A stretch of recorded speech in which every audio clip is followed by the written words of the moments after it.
சின்ன சிறிய கருவண்டு. ஒரு சின்ன வண்டு என்ன செஞ்சது, அம்மாவோட கூட தூணில் இருந்தது மேலே மரத்தில். அப்போ ஒரு நாள் அவங்க அம்மா என்ன சொன்னாங்க, இதுக்கு வெளியே வராதம்மா, உள்ளேயே இருமா, பத்திரமா, வெளியே வந்தால் யாராவது பிடிச்சிக்க போகிறாங்கடா அப்படின்னு சொல்லிட்டு போனாங்க. சரிம்மா சரிம்மா சொல்லிட்டு அம்மா அப்படி போன உடனே யோசனை பண்ணுச்சு, அம்மா மட்டும் தினம் வெளியே போகிறாங்க, அங்கே என்னத்தான் இருக்குது போய் பார்ப்போமே அப்படின்னு ஒரு ஆசை வந்துட்டு மெதுவாக வெளியில் வந்தது. ஆஹா, இவ்வளோ அழகான உலகம், இதை நம்ம பார்க்கவே இல்லையே. சுற்றி சுற்றி சந்தோஷமா பறந்து பறந்து எங்கே பார்த்தாலும் பறக்குது. கடைசியில் ஒரு குளத்தங்கரைக்கு வந்தது.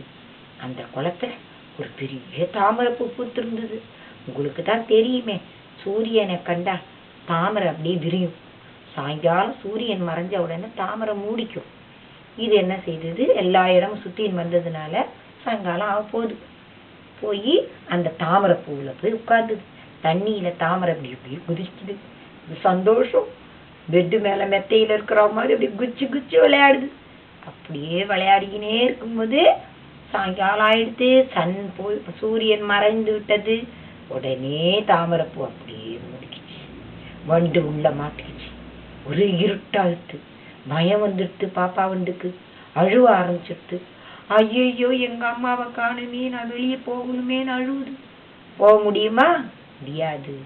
அம்மா பேச்ச கேட்கலையே, இப்ப என்ன செய்யறது? தாமரைப்பூக்குள்ளேயே அழுதுனே ராத்திரியெல்லாம் அழுது அழுது மூஞ்சி வீங்கி தூங்கி போச்சு. அவங்க அம்மா வந்தது, பாப்பாவை தேடிச்சு. ராத்திரியெல்லாம் தேடிச்சு. இருட்டில் அதுக்கு என்ன தெரியும்.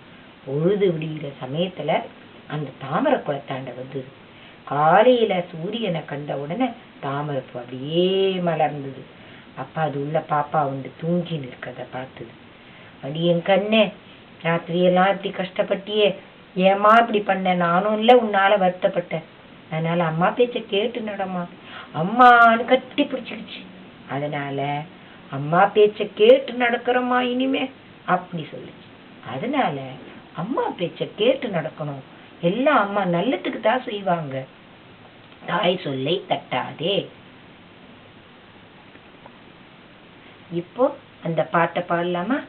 சின்னஞ்சிறிய கருவண்டுக்கு சிறகு முளைத்ததாம், சிரித்து கொண்டே உயர உயர பறந்து பார்த்ததாம், தன்னன் தனியாய் போக கூடாது என்று தாய் வண்டு சொன்னதையும் தள்ளி விட்டதாம், வண்ண கமல பூவில் தேனை குடித்ததாம், மாலை பொழுது ஆனவுடன் மலரும் குவிந்ததாம், என்ன செய்வேன் எல்லா இடம் இருட்டி போச்சுதே என்று ஏங்கி ஏங்கி அழுது வண்டு தூங்கலாச்சுதாம்.